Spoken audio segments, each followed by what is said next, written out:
very dear to my heart. Destruction of our water bodies and indeed the environment at large. I think we have become a different species altogether. You see, those who were not even gifted with the amount of information we had, quote and unquote, ancestors, as cheeky as us, sometimes we call them Bejimi brain, which means the stupid era. They protected and kept this environment, and you and I inherited it. I know abundance somehow can be a curse. When you have too much of something, it becomes difficult to value what you have. But when the thing or the subject matter is as important as water, and you're blessed with Google and Wikipedia, and you know that the next frontier will be water, people won't be fighting over nuclear war, we won't be fighting over a space race, we'll be fighting for fresh water. Now here we are, blessed from north to south with abundance of fresh water. And we just allow anybody at all who can afford a ticket, buy a piece of equipment, get a mercury cyanide, pitch camp at any water, and it doesn't matter how much destruction they put in, we just sit aloof. It makes you ask, is there a president in a country? Has the country got policemen? Has the country got an army? Indeed, is this an uncivilized society where everybody is just doing what they want? I want to plead with you today that if your children, maybe they're not by the television, get them. Because you and I have enough water to drink till we go, but we are not going to leave enough fresh water for them. And for them to get the importance, I have two fantastic and passionate guests who are going to educate them. Whatever you're doing, ask them to spare an hour to sit in front of the telly and watch PM Express today. Because indeed, whatever manual we are leaving today, they should never ever use it. It's a corrupt one, it's not working, it's embarrassing, and it's going to destroy everyone. This chicken should never come home to roost. My name is Nana Sakwa. This is PM Express. When I come, I'm introducing my guests, but please get the children round the telly.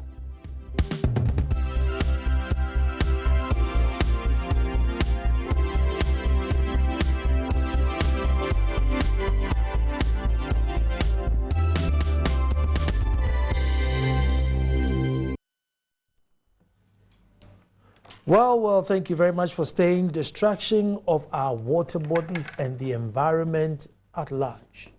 And it's very emotional. And normally as a journalist, I need to play the devil's advocate and pretend I don't know what I'm talking about. No, but I want this to be educational. So yes, I am sad. Yes, I am angry. Yes, I am frustrated. And yes, I need something to be done. And so are my guests. And that's the nature of the show. And I hope the young ones are listening so they pay attention to the Ghana that we are leaving for them. And indeed, if that's what they want, fine. If not, they may rise up and do something positive so that we all live to see the Ghana that we want. It's 0560-800-000, 0560-800-000. Send your messages in, send your concerns in, and I'll read them as we're going along. Right next to me is Nana Jomo Sapo, who's the Executive Director, Friends of River and Water Bodies. What a friend we need in Ghana at this time. Nana, you're welcome to the show. Thank you. And then my senior brother, Daniel Usu-Kranti, who's the General Secretary of Maritime and Dock Workers Union. He's also the co-founder of WACAM, which is a human rights and environment and mining advocacy. He told me many years ago that Nana, we are getting to a point where we will have to import water. Here we are within Sawam drying out their river bodies, all because it hasn't probably been dredged and we've dumped our refuse in it, and now they've been fed with tankers. Is this Ghana?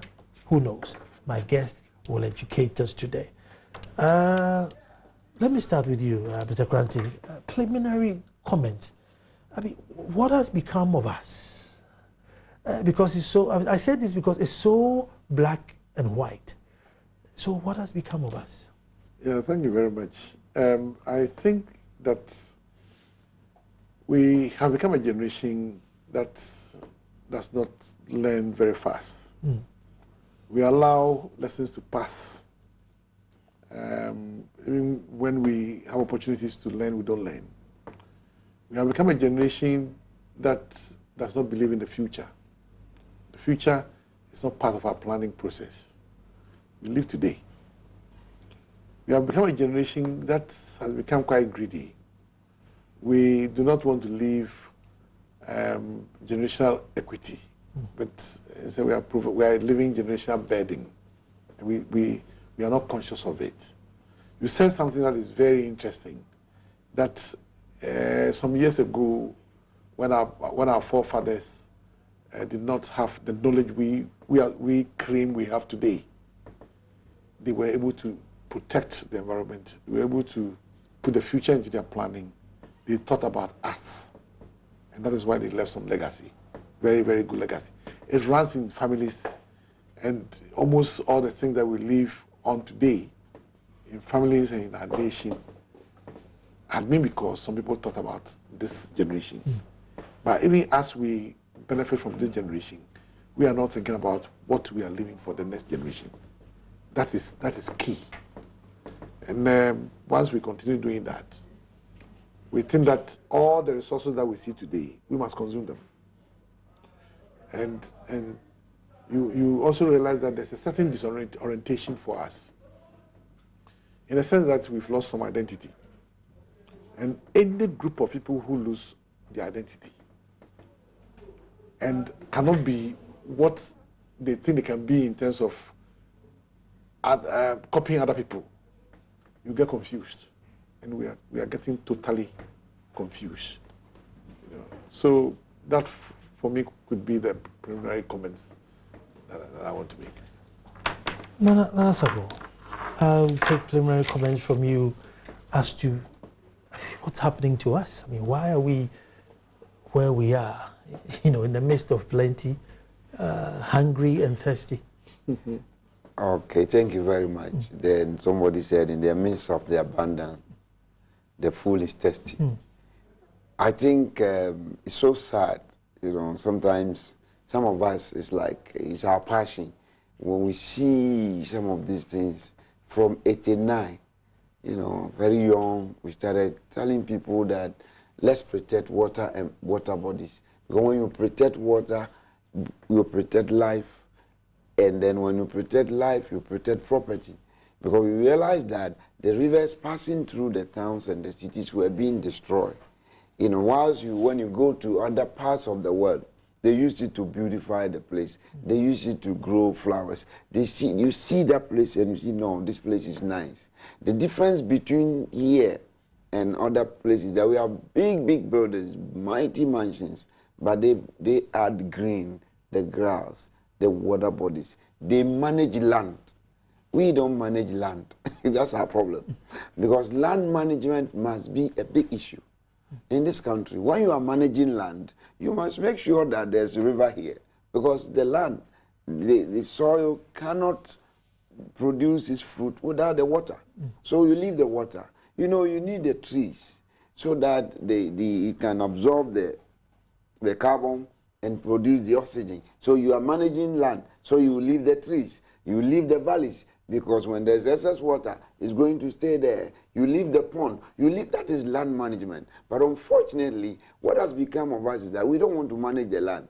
All we want to do is that whatever we want to do, we do it. And in a country that does not manage its land, it's a very sad thing that we were going to encounter so many difficulties. Because if a river is supposed to pass here, we say, no, river, take this course.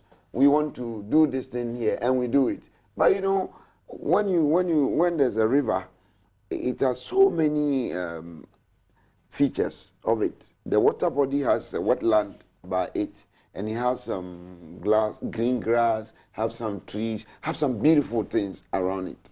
You have the aquatic life lives there, so many life in that small place.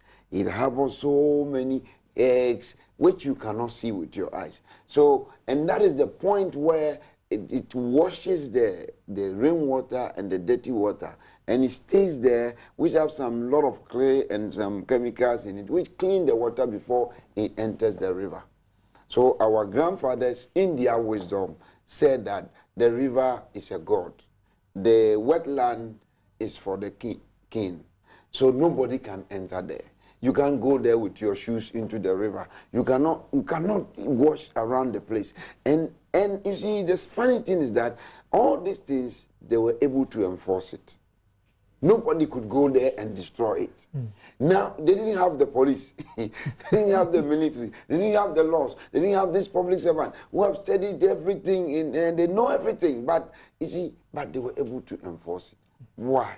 They make sure that in developing a city, there's something they call in Samampo. They put a forest there. They make sure that when the wind blows, it does not destroy the houses there.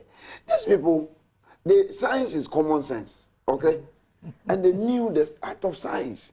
And they were doing proper science. They were doing hard science, not soft science. Hard one, because these are hard science. Who told them that the wetland is very important? They knew all these things. Now we've read all these things everywhere. We know almost everything for nothing. You see, there's something we call mind over mind. You see, people just read what somebody has written on their mind and they don't act.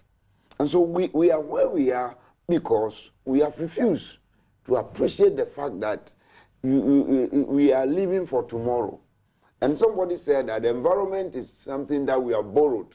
And when we use it, we should pay interest. You know, so it's like you go to bank and borrow.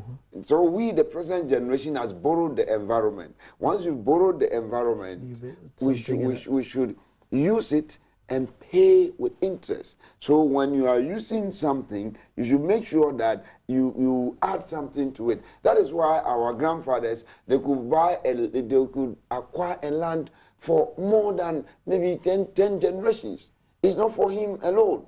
And so that people coming after him will benefit. They were able to leave the pond. A pond, even a pond like this. They manage pond, they manage streams, they manage river, they manage everything properly. When we were growing up, it's so beautiful. We live in Accra here. You know, you can see streams, rivers, everything, because the head of every community or every town, its head is the river.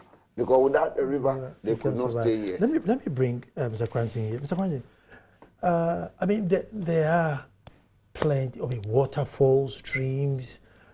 We may have destroyed a couple. Are we blowing it out of proportion, or is it a present danger? I mean, there's like what, 1,001 or 10,001, waters, where streams, lagoons, rivers. Are we maybe? One is too much, but I mean, are we blowing it out of proportion? There must be enough. You see, one thing is that if you are destroying the environment, it takes some time before you can actually the effects become so visible. And that is why our forefathers didn't want to wait. They understood that environmental destruction takes a long time before there's manifestation. And then also, if we are correcting it, it can take also centuries. So you don't. They were more proactive, than reactive.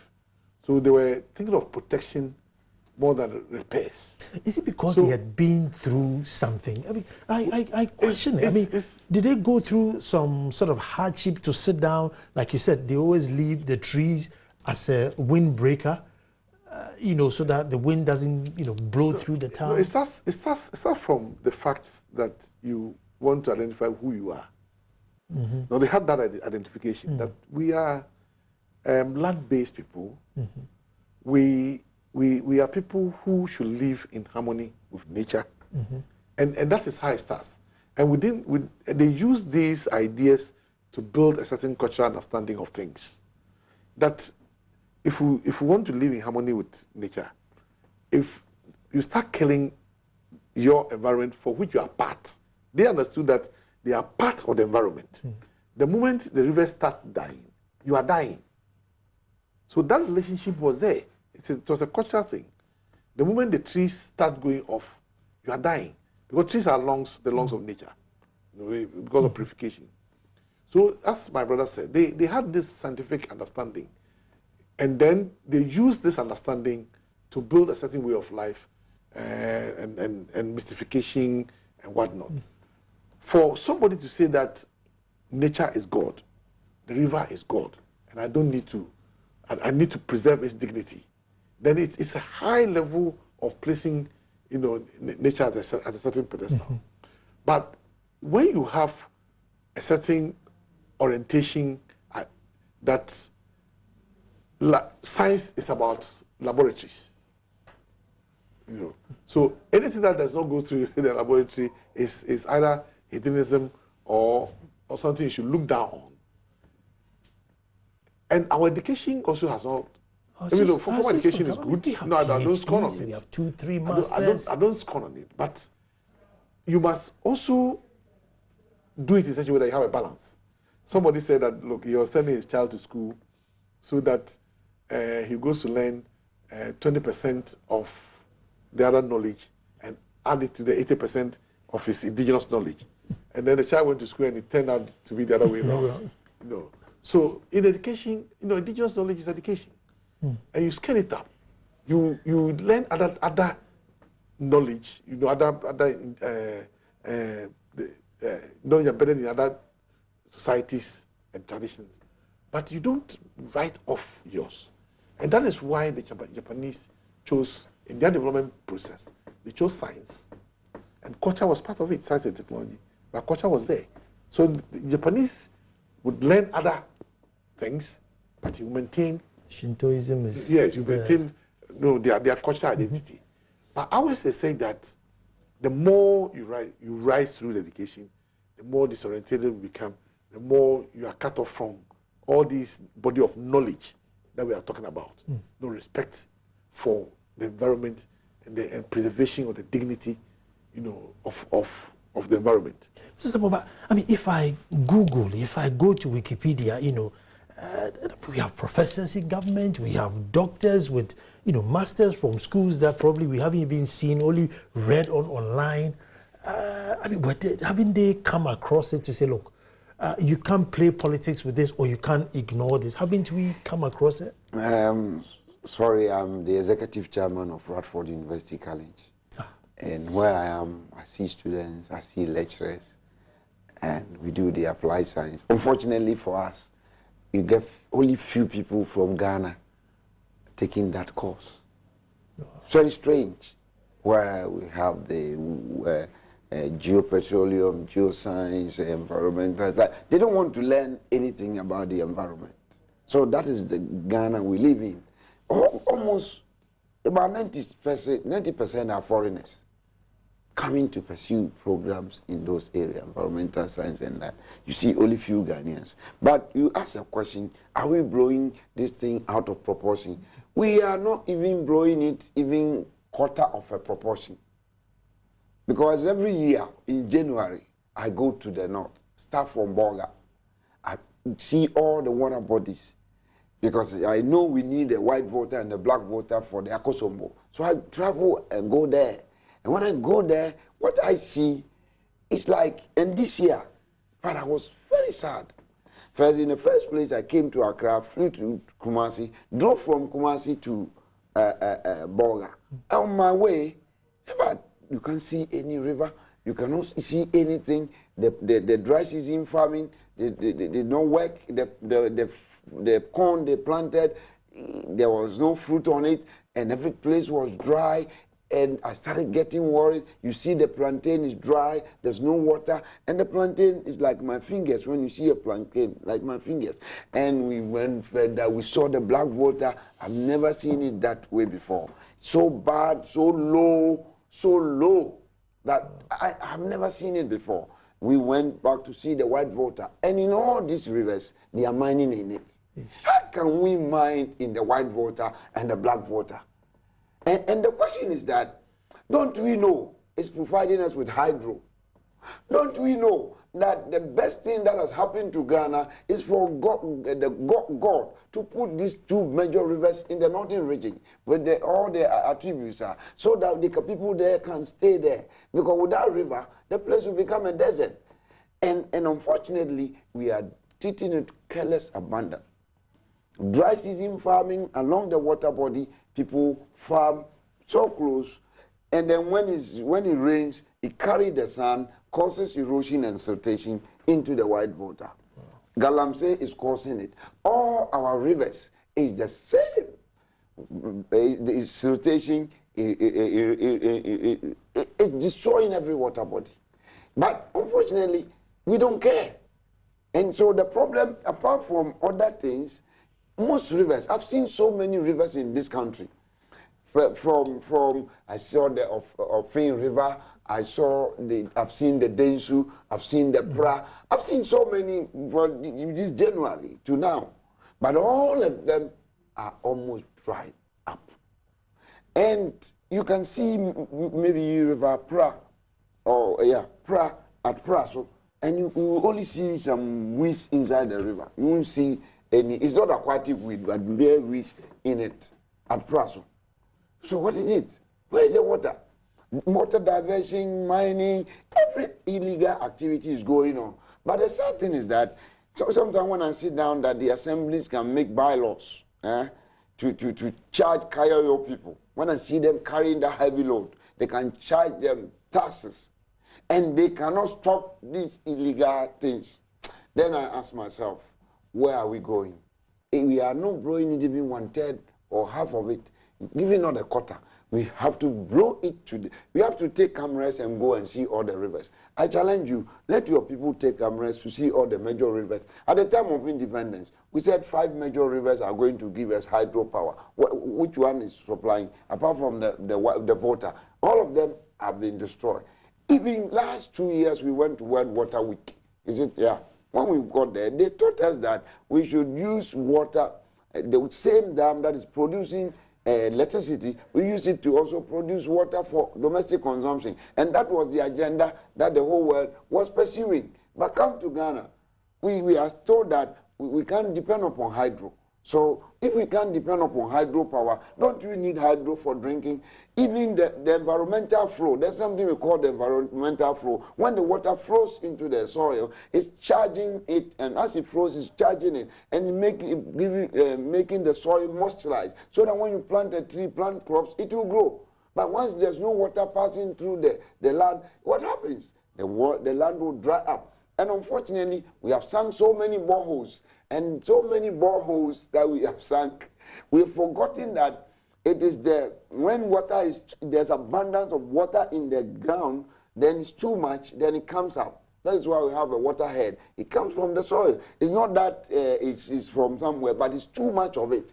And so when you see the what is flowing on the ground is finished, then the underground it's also getting finished. There's no recharge for our water bodies. We are not blowing out of proportion at all. There's nothing for recharge. There's no wetland for storage of water to recharge. There's no river for recharge. There's no water flowing for recharge. So we are only sinking borehole. We are only taking the water. So the proportion we are blowing this thing is even not, I can't even say 10% of it. It's so bad that for the first time, I've been preaching about it, talking about it for so many years. But for the first time, when I start talking about it, I'm so emotional, and I see that there's serious challenge ahead of us.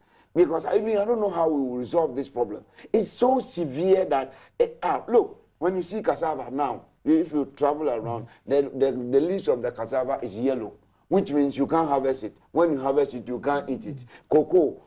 Yeah, I learned Mount Santimampon area in some areas. So many acres have been. If the rivers were flowing, if the rivers are there, it will stop the fire. The only thing that can stop fire is water. And because it's not flowing, nothing is flowing, everything is getting burnt. Now let me take a break here, and then when I come back, I know that with the environment, if you destroy it to a certain percentage, it then becomes irreversible. With your forest, if you deplete it to a certain percentage, you're unable to grow it back. Where are we now? Are we sort of at the place where we can rehydrate these waters and replant our forests? Because I'm not only talking about waters today, we're also looking at depletion of forests as well. Don't move, we're coming.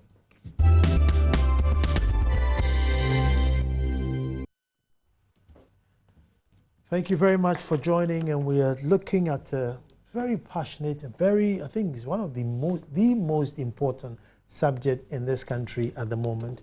and we're looking at the destruction of our environment, water bodies and depletion of forest.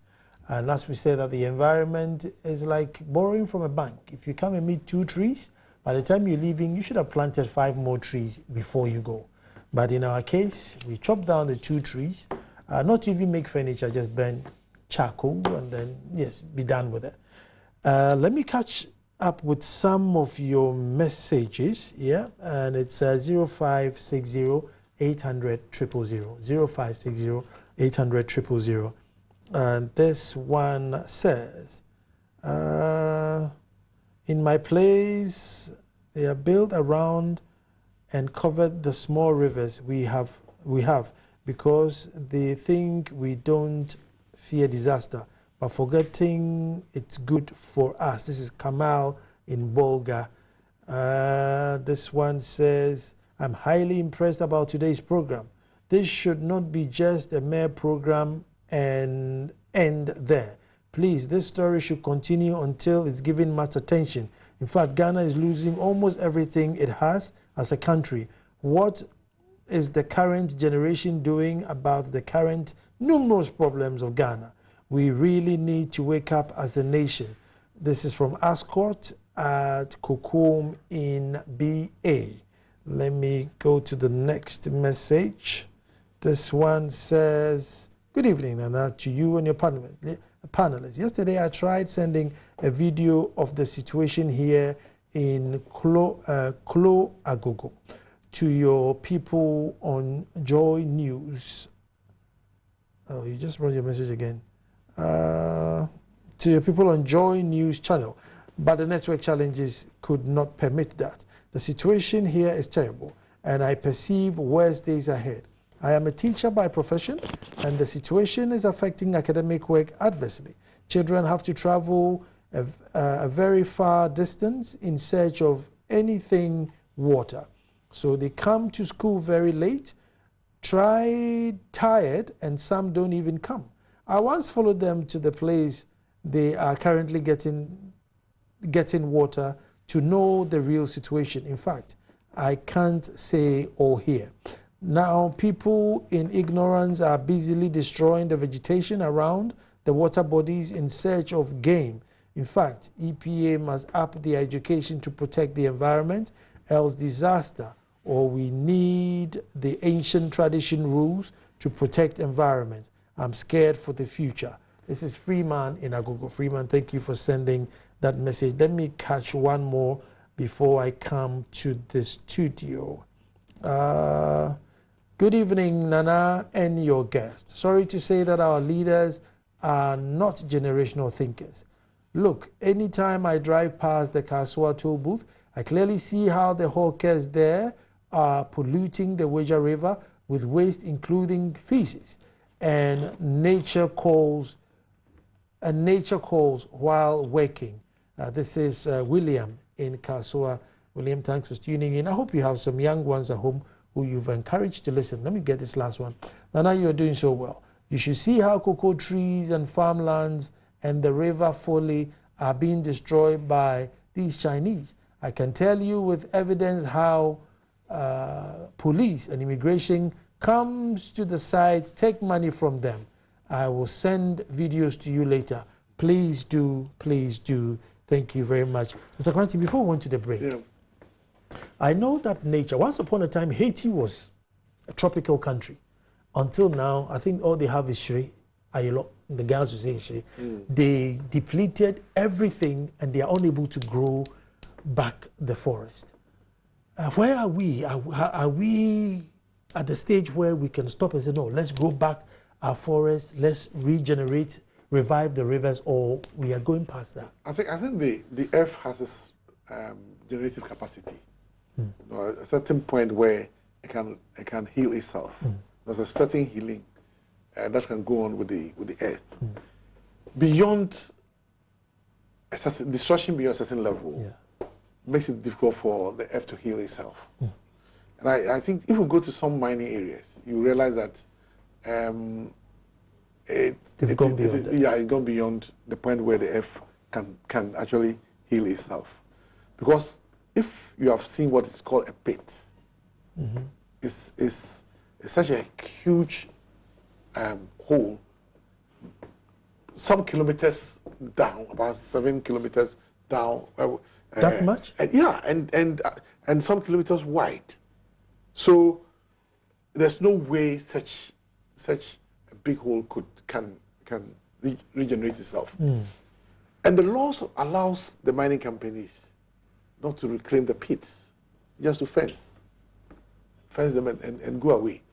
So I'm just coming to the point where I'm saying that sometimes the development options that we as a nation adopt would have serious effect, on the environment.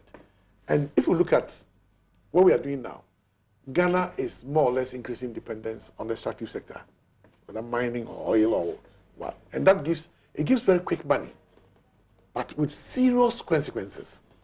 And we also think that nature has zero value. We think that there's no value, there's no economic value on nature, and that it is there. God has given it to us.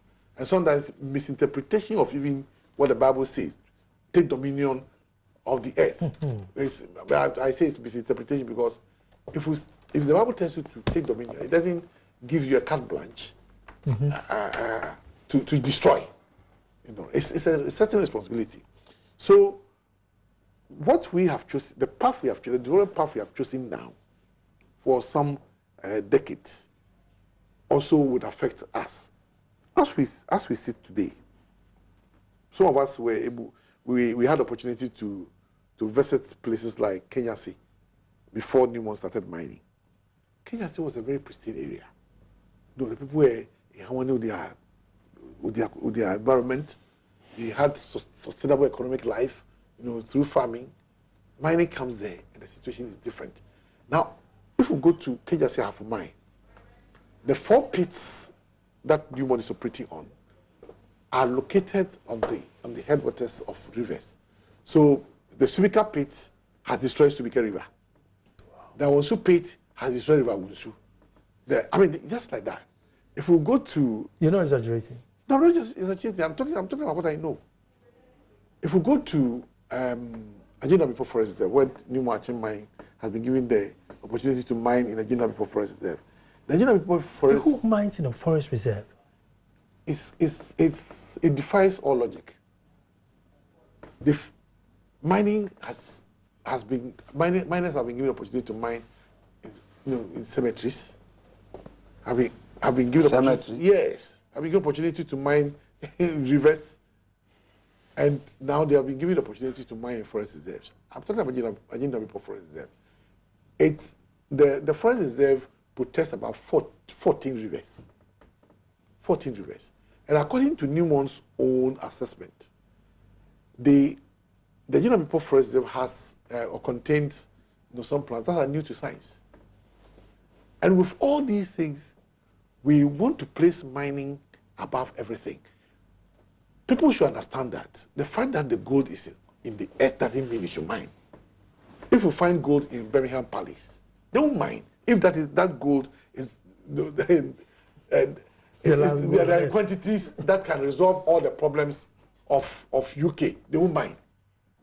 But we think that wherever we find the gold, we should mine. But the gold is not ours. In a way. In a way, it is somebody's development agenda. So we are the periphery of the whole global economy. Somebody's agenda. It comes to the area, and because he needs a road to haul his ore, a road is constructed, and you think it's a development agenda for you. They constructed a road. And they construct it in such a way that it will not serve your purpose for years. Going straight to the harbor. It serves their purpose within the period that they are mining. And that is where we are now. And once we get some receipts, we get some revenues, we don't even look at what we have destroyed. We don't look at the forests that we have destroyed. We don't look at the rivers that have, we don't look at the cyanide spillages. So we could run in a negative. Negative. If we actually do a proper cost-benefit analysis, we have lost. We have lost completely. And which means the money we made is not enough to repair. Not enough to repair. Whoa. And the other side of it is the most painful aspect of it is the fact that the poor farmers subsidize the mining companies. Ask me why. If you destroy somebody's cocoa farm, and then you pay one cocoa tree, you pay 17 Ghana cedis. For a cocoa tree, that's the capacity to be able to live for about 50, 60 years. And every year, one cocoa tree can provide, about a quarter bag of cocoa for 50, 60 years. And then you pay the person 17 Ghana cedis. Wow. Once you do that, then it means it is the poor farmers who are actually subsidizing the mining companies. And that is the reality. So with the mining, because they brought mining here, they are able to siphon and gain some, apart from the subsidies we provide in terms of the fiscal arrangement that we provide in many ways, the poor farmers through payment of low compensation. Then you come to the rivers they will destroy. I come to the forest they will destroy. And anytime anybody destroys one tree, you are disturbing the hydrologic cycle. Because one tree has the capacity to produce about, 100 million gallons of water in its lifetime. Even for maize plants, a maize plant that lives for 3 months. One maize plant can through precipitation, put about 60 gallons of water into the air.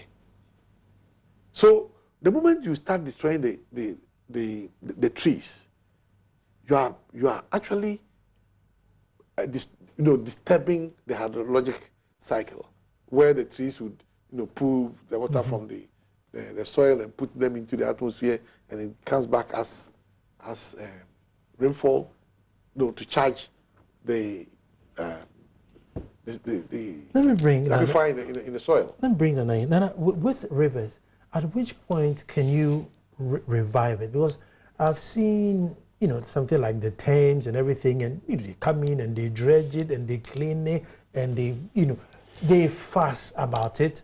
And once upon a time, the Thames died. All the fishes died in it because there was so much sewage and everything. And they decided, no, we're not going to destroy this river. So gradually, they sort of repaired it. How realistic can we, the Danish, the white, the black water, can we repair them? I think I cannot stick my neck into this. See, the point of destruction of our water bodies now, I don't know what we can do. You see, in India, they did something. They destroy most of the water bodies and some in one city. So one of a scientist, a medical doctor, decided to dig some holes, big holes, so that he can recharge the underground water. I think this is where we are coming to. That if we want to get more water, we should sink holes, dig places in the water body. No, everywhere. It's in the land, so that it can store water inside to recharge. Because, you see, the problem is that we've destroyed the water which is flowing in the riverbed, and destroyed the wetland, and destroyed the whole vegetation. And with this dry weather, we've set fire everywhere. Even at Chimota Forest, it got burned, and today I realized that some part also has been burnt. So the destruction has no limit. Everywhere we are destroying. And if you look at the water cycle, one thing God has given us, and if you don't use it, you take it back, is water. When you give you water, the water goes up and comes down. So if you don't have a place for storage, it goes. Dry season, we don't have place for storage because the river, the water is on sand. But sand cannot store water. It's only clay. Because of siltation into the rivers, it's only sand that is in it. So dry season, evaporation takes place, it's gone. So I don't know what we can do. I don't even understand how we can work this thing out. And unfortunately, we've diverted the river courses by the illegal miners on all those. They divert the water course. When they divert it, it's like a river flowing on a clay. Then they divert it on a dry land. So that cannot sustain. It cannot keep the water. So it dries very fast. And the water doesn't even flow straight. When it gets here, they cut it. They have cut so many of our waters into pieces. When it's passing through a city or town, what the people do is that they make sure that they cover the river. So we have upstream, downstream. The people downstream are being denied of water, but we are signatory to Kyoto Protocol. You can't deny somebody downstream of water. Why are we doing that and nobody's talking about? When water is passing through Kumasi, the people in Kumasi will fill all the water bodies and then deny people downstream. They will put their waste and affecting people downstream. So the problem is so big that I don't know how we will solve it. The only way is maybe attempt the Indian one. But then also the sad thing is that because we have sunk so many boreholes, Ashanti region has more boreholes than any other region. And then using up all the reserve water. So they are drawing the water without the recharge, destroying the recharging system and drawing more water. So the city of Venice sank because of too much boreholes. I'm afraid one of these days you see some buildings sinking because there won't be water. God, in His wisdom, when He created the world, He put it on water. Okay, and the first people He created, they live with water, and that has followed the trend. Adam and Eve, Euphrates, great rivers, and with where there was gold, they didn't mind.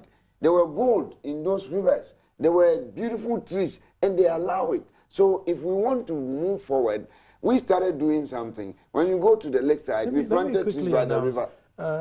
Mike in Takra, they sent some pictures. I don't know how, if I can show you the pictures. This is happening along the Tano River Basin. The politicians, chiefs, opinion leaders, the security, and the youth are all responsible. But I don't think, is it possible you can, you can, no? It's yeah. Going to. You can see it there. If you sort of zoom. That's it. No, that's just. Yeah. So the water is not flowing. So how do you restore it? They block it here, they block it there, they block it everywhere. Are there any waters that maybe we can protect that? Look, you've destroyed these ones, but as for this, we must. We have to go and look for some, because you see, when I saw in the black water,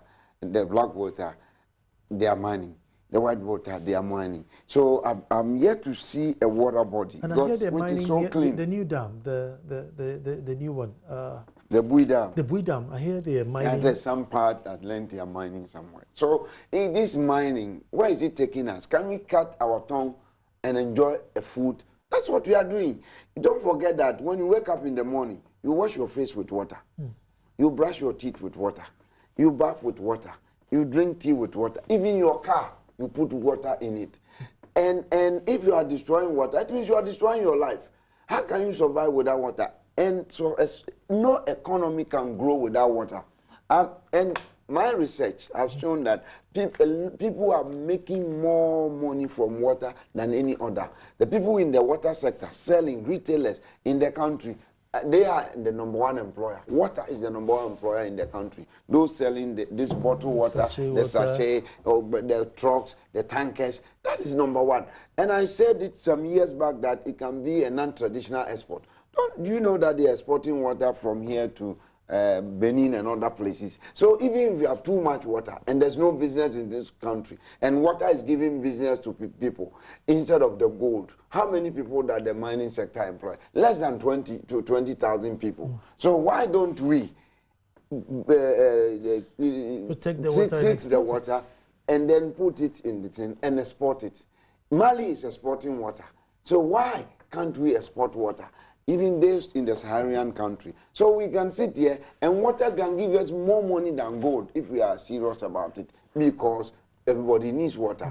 And if we are even importing water into this country, those people who can afford, most countries are importing water. The Saharan countries, some import. Libya, they import. Some countries. So why are we shooting ourselves in the foot, destroying the water? When you destroy water, you destroy your land. When you destroy your land, you will not get the crops, the food you want. We are going to, this year, there's going to be food shortages.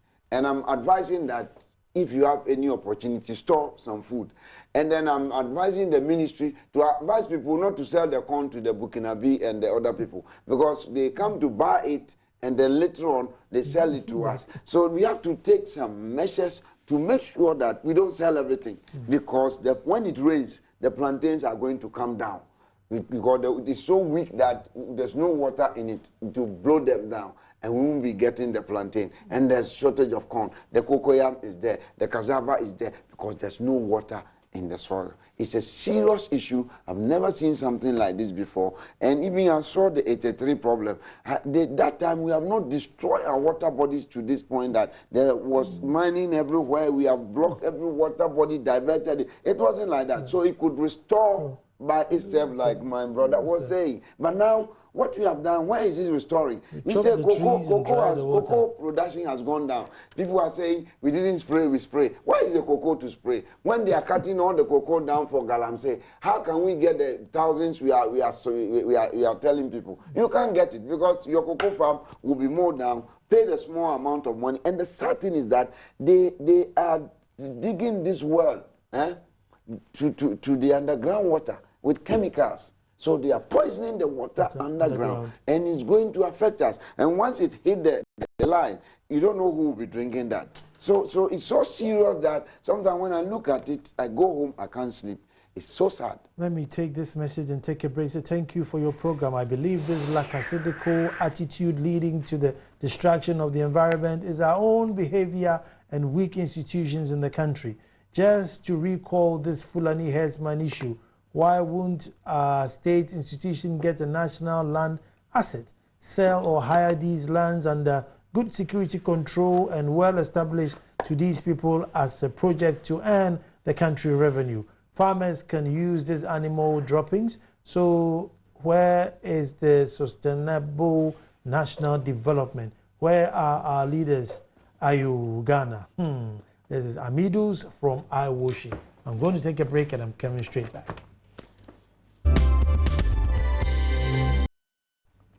Well, thank you very much for staying with us. Nana Sapong had to leave as another engagement, so we thank him for sparing us that time. But I'm still here with my senior brother, Daniel Owusu Kranting, and I just want to find out from him.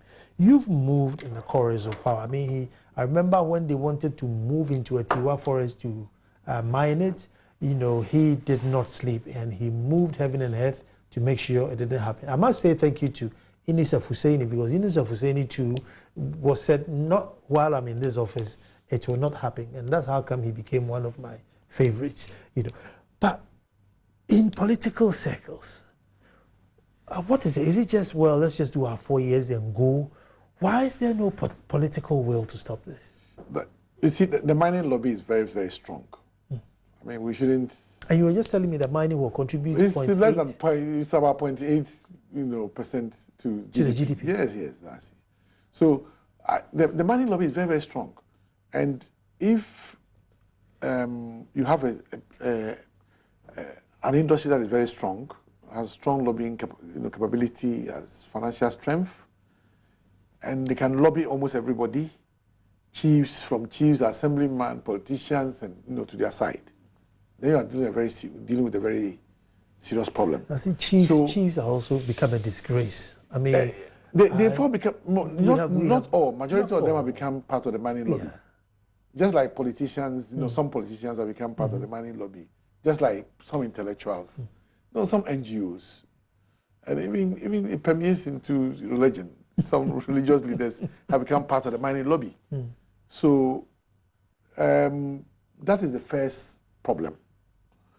So once you start fighting against some of the things they are doing, you are fighting very powerful people.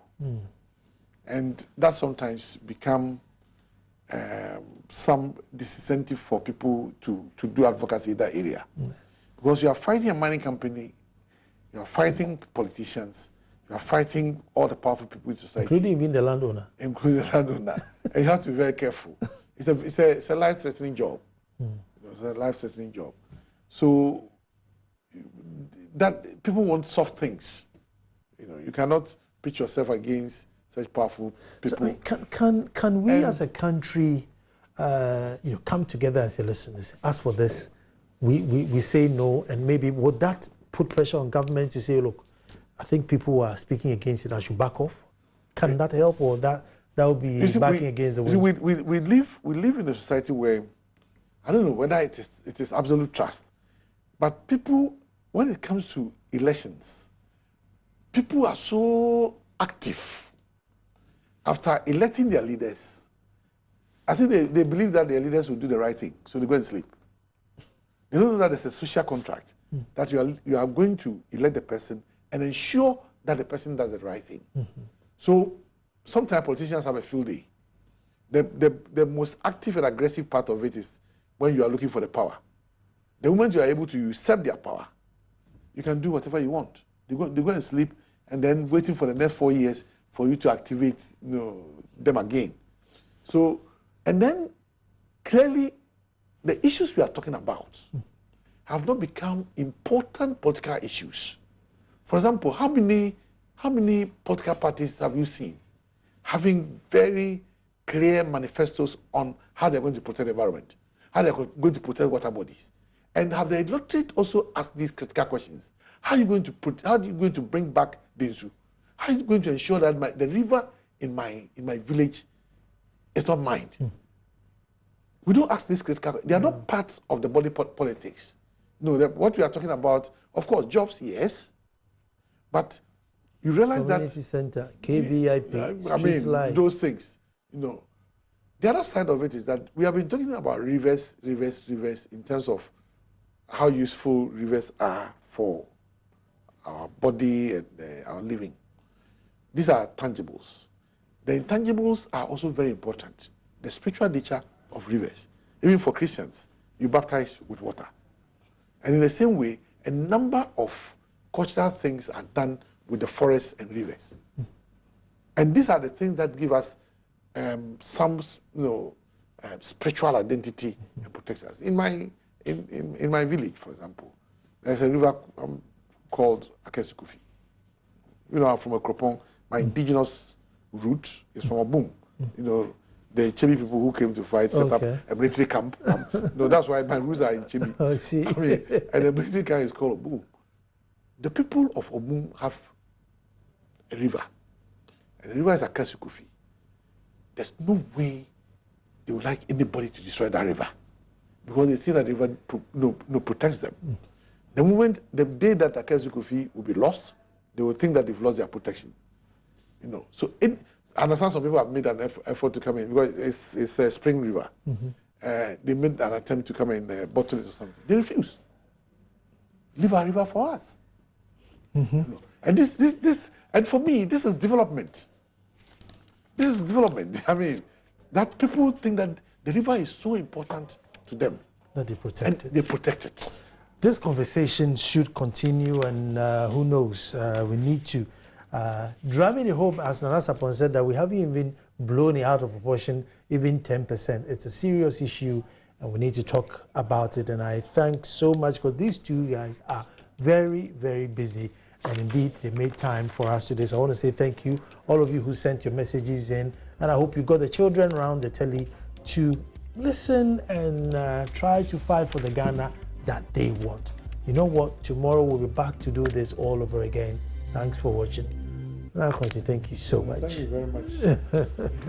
And environmental consciousness should start from kids. The kids. Yeah, we leave them to imbibe the wrong things. All the bad habits. Yes, and then decide to change it. Yes.